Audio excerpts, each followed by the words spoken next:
이스라엘 선교 전문 방송 브레드 TV에서 진행하는 이스라엘 회복 순례 2017년 10월에 또다시 출발합니다.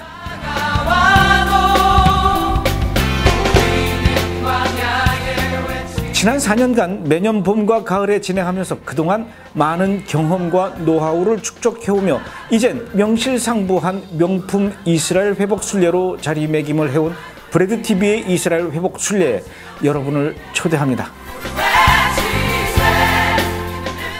우선 2017년 10월 24일부터 11월 1일까지 진행되는 올리브 코스는 이스라엘을 처음 방문하는 분들을 위한 코스로 예수님이 태어나신 베들레헴과 예수님이 40일 동안 금식 기도하셨던 유대 광야, 예수님의 품속과도 같은 사역지 갈릴리 호수, 그리고 예수님의 거친 숨소리가 아직까지 배어있는 예루살렘의 감람산 비아 돌로로사, 이런 기본적인 성지도 방문하지만 그것보다도 더 중요한 것은 현재 하나님께서 이스라엘을 통해 어떤 일들을 하고 계시는지 확인하는 시간을 가지려고 합니다. 이스라엘에서 회복과 용서, 제3성전, 루터의 두 얼굴 등 제가 만든 영화를 관람하고 회복 영화 속의 주인공인 데이빗 오르티즈 목사님 가정 방문과 메시아닉주 교회를 방문해서 이스라엘에서 예수를 믿는다는 것이 얼마나 힘든 것인지 그들에게서 직접 이야기를 듣고 그들의 손을 잡고 위로하는 시간을 갖는 아주 특별한 시간을 가지려고 합니다. 매일 아침마다 이스라엘에 관한 강의를 제가 직접 진행하고요. 또 매일매일 그 현장에서도 특별 강의를 진행하면서 뜨거운 감동과 은혜의 시간이 될 것입니다. 제가 가장 꿈꾸던 곳, 한번 꼭 와보고 싶은 곳, 그리고 그런 곳에 와서 너무 감동을 많이 받았고 너무너무 감사했고요. 은혜 많이 받고 정말 이스라엘에 와서 눈물 없이 감동을 채우고 이번 너무 잘한 것 같아요. 이스라엘을 이미 한번 다녀왔거나 좀 더 색다른 이스라엘에서의 경험을 원하는 분들을 위해서 마련한 무화과 코스는 11월 2일부터 11월 10일까지 진행됩니다. 무화과 코스에서도 역시 기본적인 성지를 방문하기도 하지만 좀 더 이스라엘의 깊숙한 곳을 들여다보기 위해 유대인들의 재래시장을 방문해 그들의 삶의 모습을 이해하고 텔아비브에서 거리 찬양 집회를 하며 이스라엘 사람들에게 예수 그리스도의 사랑을 전할 생각입니다. 뿐만 아니라 예루살렘과 텔아비브의 24시간 기도타워를 방문하여 뜨겁게 이스라엘을 위해서 기도하는 시간을 가지려고 합니다. 네게브 사막의 베두인 텐트에서 모닥불을 피워놓고 메시아닉 목사님의 설교와 메시아닉 찬양 가수의 찬양을 듣고 사막의 별을 올려다보는 아주 특별하고 감동적인 시간을 가지려고 합니다. 이미 수년간 여러 차례 진행해온 프로그램이라 저희는 이스라엘로 언제 가야 하는지, 그리고 어떻게 무엇을 보고 누구를 만나며 어떤 경험을 하고 어떤 시간을 보내는 것이 우리에게나 이스라엘에게나 서로 좋은 시간이 될 것인지 아주 잘 알고 있습니다. 이번에도 역시 그 경험과 노하우를 최대한 활용하려고 합니다. 여러분, 이제 그만큼 이스라엘은 여러분 앞에 훨씬 더 가깝게 다가왔습니다. 그리고 여러분을 기다리는 이스라엘의 문은 활짝 열려 있습니다. 저는 여러분께 정말 자신 있게 말씀드릴 수 있습니다. 여러분이 이스라엘에 직접 가서 그 땅을 밟아보고 그들을 만나보고 그 현장에서 기도하는 일들은 여러분의 신앙생활에서 가장 소중하고 의미 있는 시간들이 될 것입니다. 그리고 그런 시간이 될 수 있도록 저와 브레드 TV는 최선을 다해 준비하겠습니다. 무조건 이스라엘만 가는 것이 중요한 것이 아닙니다. 가서 무엇을 보느냐, 누구를 만나느냐가 중요한 것이죠. 그리고 더 중요한 것은 누구와 함께 가느냐가 중요합니다. 여러분, 저와 함께 이스라엘로 가시죠. 제가 여러분을 하나님께서 약속하신 땅 이스라엘로 안내하겠습니다.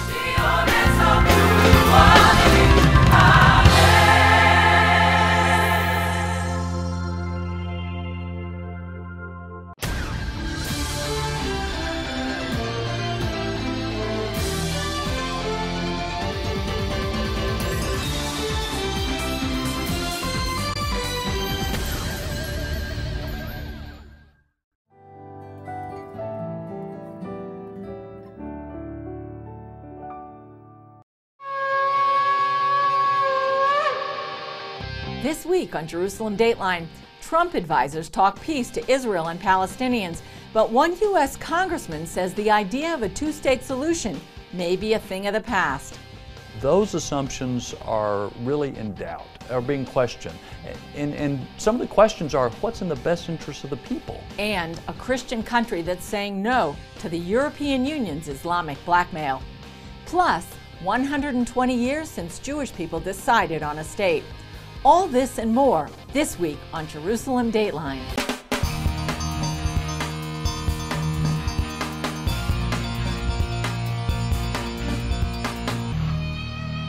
Hello and welcome to this edition of Jerusalem Dateline. I'm Julie Stahl, filling in for Chris Mitchell. President Trump is pressing ahead with the Israeli-Palestinian peace process, but visiting U.S. congressmen say the situation on the ground is not what it seems. Israeli Prime Minister Benjamin Netanyahu met with Trump advisors Jared Kushner and Jason Greenblatt in Tel Aviv. We have a lot of things to talk about, how to advance peace, stability, and security in our region, prosperity too. And I think all of them are within our reach. The president is very committed to achieving a solution here that will be able to bring prosperity and peace to all people in this area. While Netanyahu's office described the talks as constructive and substantive, U.S. Congressman Mac Thornberry told CBN News the U.S. may need to rethink the solution. The key fundamental point is that what we have always believed, that there has to be a two-state solution, that Israel can be more secure if it trades off some land, that would become a Palestinian state. Those assumptions are really in doubt, are being questioned. And some of the questions are, what's in the best interest of the people? Protesting Palestinians expressed their displeasure ahead of Kushner's meeting with President Mahmoud Abbas. We are totally unhappy that this American administration has conducted no pressure on Israel to stop settlement activities that are killing any potential for peace. Jewish communities in Judea and Samaria remain one of the thorniest issues in the Israeli-Palestinian dispute. Senator James Lankford told CBN News that worldwide perception of growth in the region is inaccurate. A lot of the growth, just population growth, what some people call settlements, is really just new people born and new houses need to be built.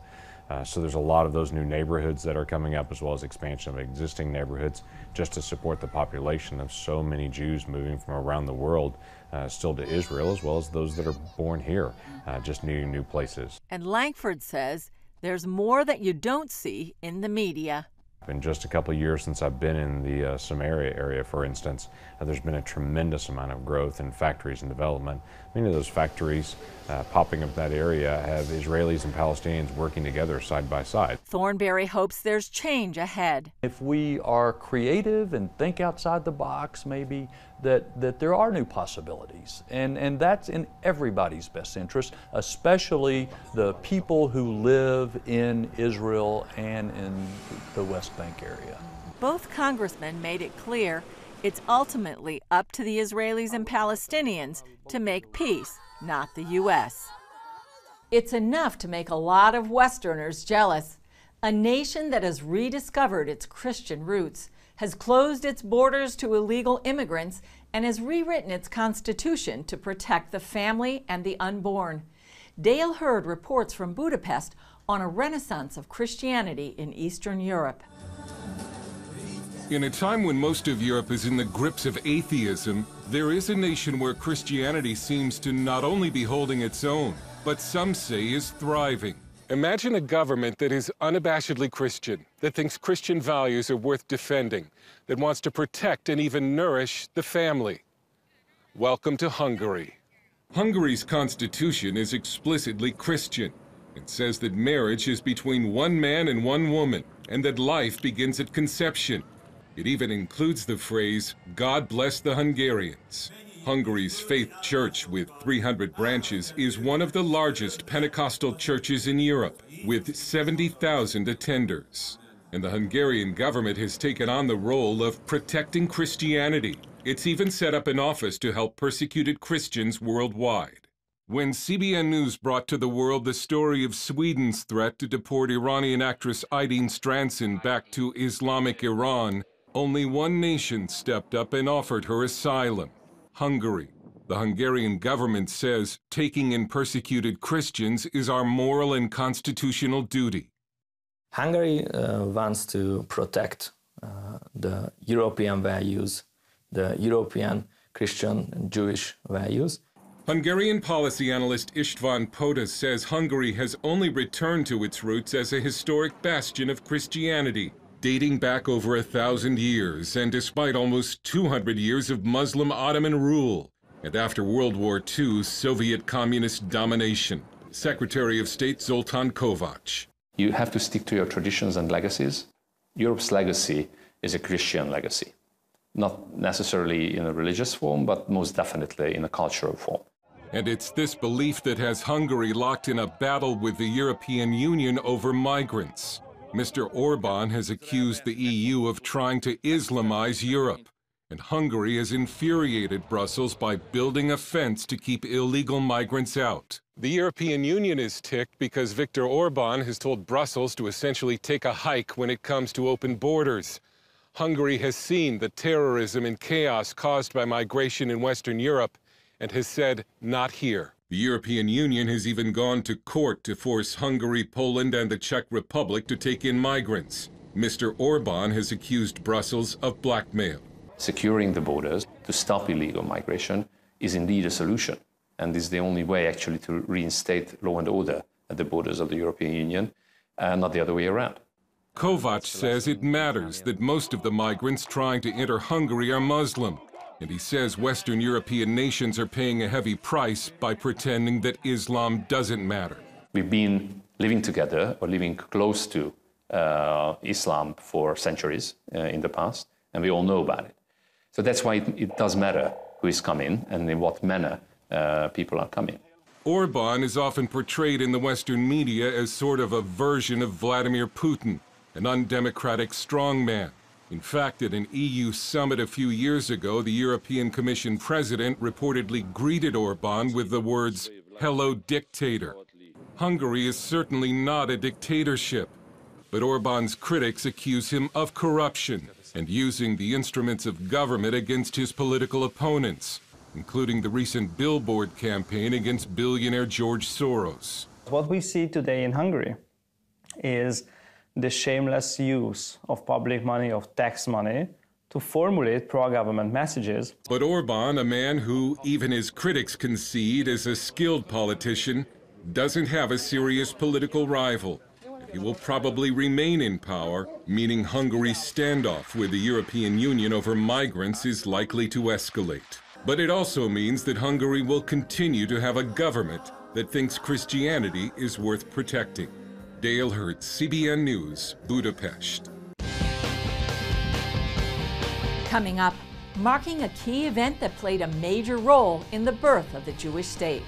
God says, "And I will take you to the place that I will designate, that I will have marked." He wants you to know that he's got his feet, as it were, on the ground in Jerusalem, on the Temple Mount.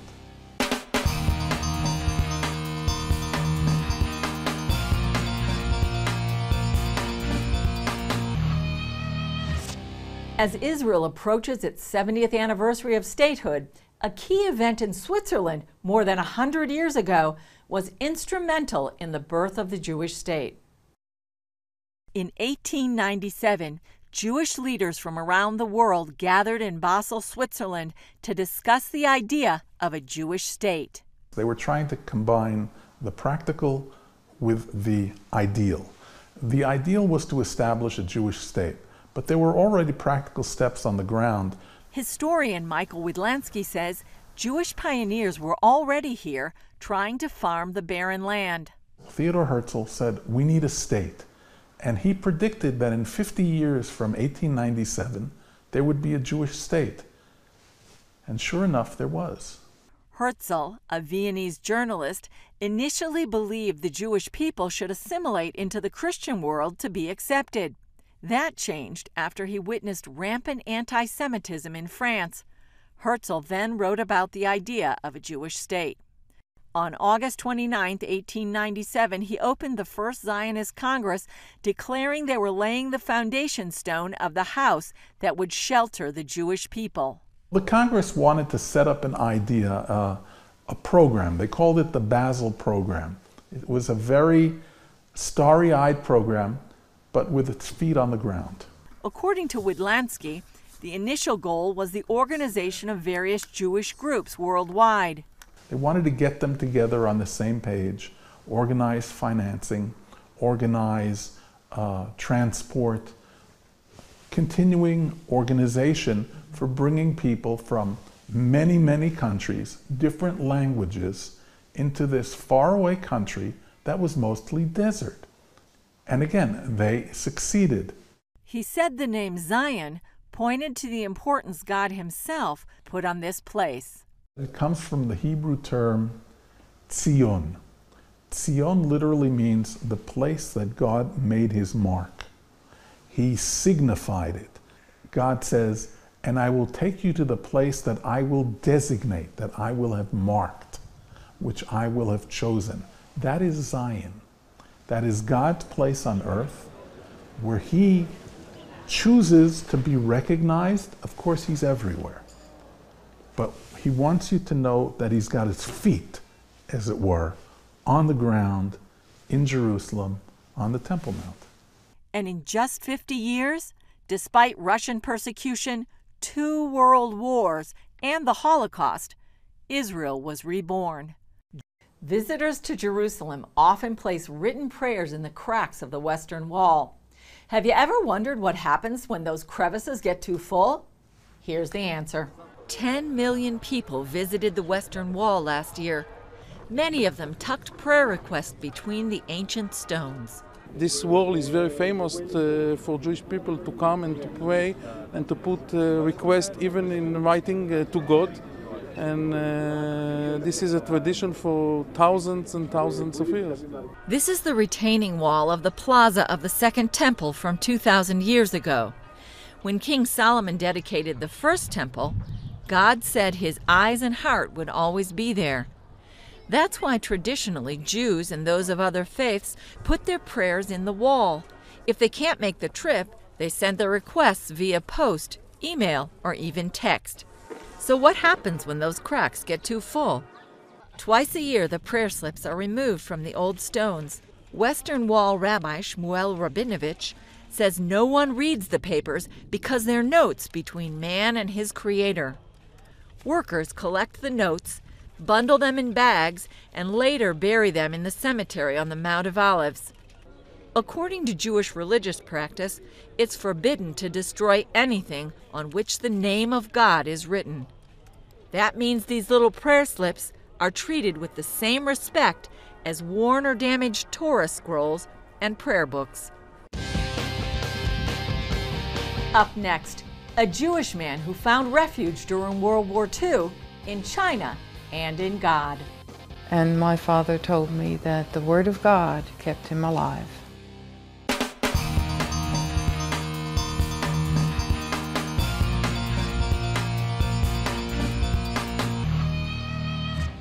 During World War II, European Jews who could escape the terror of Nazi Germany fled to some of the most unlikely places. Here's the story of one man who found refuge in Shanghai, China, and in God. It was part of history that no one can forget. During the reign of Nazi dictator Adolf Hitler, Jews lived under daily terror. Their synagogues were burned, and millions were sent to concentration camps. 6 million perished. Some nations opened their doors to the fleeing Jews. China was one of them. Many Jewish families applied for visas to come to China. All of a sudden, cities like Shanghai became home of the Jewish refugees. Many were relieved that China was a safe place, a country that changed their lives. Elizabeth Linton was born in Austria. She and her husband recently visited Shanghai, China. Not for sightseeing, but in memory of her deceased father, Michael Weiss, who came to Shanghai after fleeing the Holocaust. Weiss was born in Vienna, Austria, after Hitler overran the country. As they drew, he realized that he couldn't safely remain in the country. After he came to Shanghai, he I was working as an engineer. He had graduated from the university in Vienna. He was about 25 years old at the time. When I hear stories about how the nations, many of the nations, including America, turned away Jewish people seeking refuge, it really is heartbreaking when you think about it. But look at what the Chinese people did. They opened their arms to a persecuted people. Some came without visas, some came without passports, without proper documentation. And soon after he met the Stearns family, Theodore and Carol Stearns. They had 4 children, and they introduced him to Watchman Nee in the church in Shanghai. Watchman Nee was a church leader and Christian teacher who worked in China at the time. Exposed to many Chinese Christians, Wise was deeply touched by their help and love for him. He learned about the Bible from the Chinese Christians. Watchman Nee gave him the name Johannes, and Johannes stands for John. Just when Wise thought things would get better, the Japanese military invaded Shanghai and he was taken prisoner and sent to a concentration camp. During the imprisonment, he was threatened numerous times with death. However, Wise only did 2 things: read the Bible and pray. Wise could not return to Vienna until the end of World War II.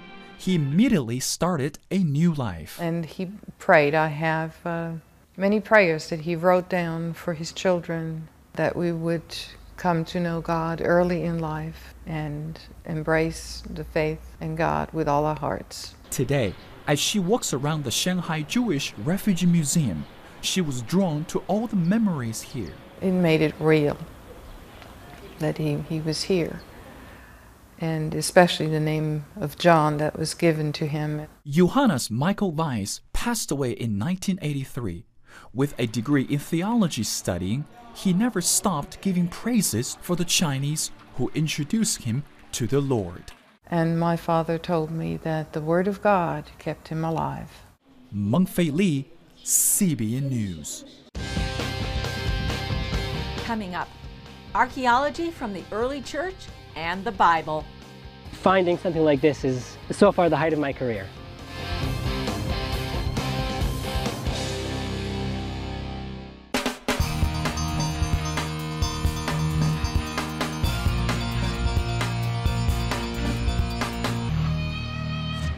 The discovery of a mosaic floor near the Damascus Gate of Jerusalem's Old City is being hailed as an archaeological miracle.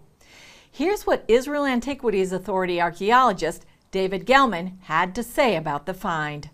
A find like this is extremely exciting. It's not every day that one finds an inscription, a direct letter from someone from almost 1,500 years ago. The excavation uncovered a rather large room with a mosaic tile floor. Most of the mosaic tile is simple white, but in this area we uncovered an inscription in black tiles. The inscription is in Greek, 6 rows of words. The inscription describes the dating under Justinian, the emperor of the Byzantine Empire in the middle of the 6th century AD, and mentions the name of the man who was in charge of the project of building this building, maybe a monastery or a church.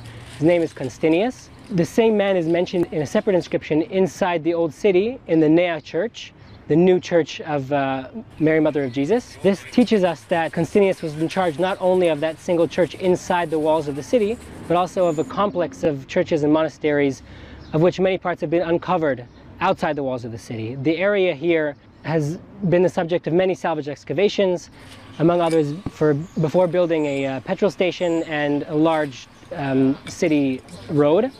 A complex of monasteries and churches have been uncovered over the past several dozen years, and this connects us to the churches inside the city. This is along the way, the main road into Jerusalem at the time. Finding something like this is so far the height of my career.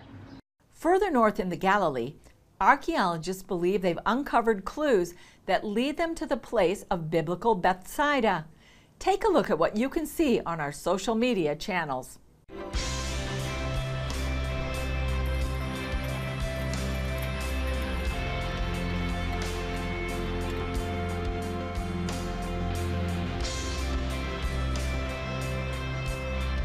We are on the northern shore of the Kinneret Lake, Sea of Galilee, a site called in Hebrew Beit Habek. The site was known since the end of the 19th century as an ancient site and one of the 3 candidates to identify Bethsaida.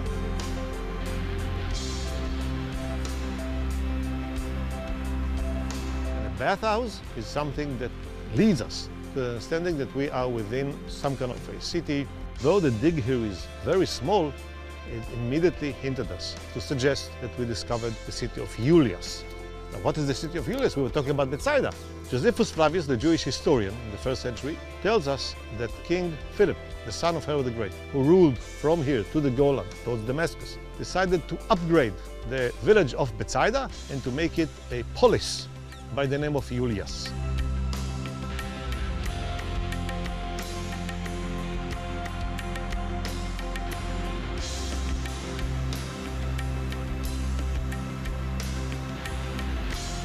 There is a document from a visitor from the end of the 7th century AD, a Christian pilgrim, who says that after he left Capernaum, he arrived to Bethsaida, and there is a church for the apostles Peter and Andrew.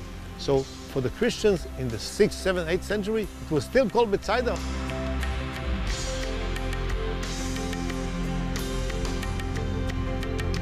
But if we will succeed in proving scientifically that this is the place of Julius, therefore Bethsaida, I think it can be developed into an interesting site for people who are interested in being in the place where the apostles lived.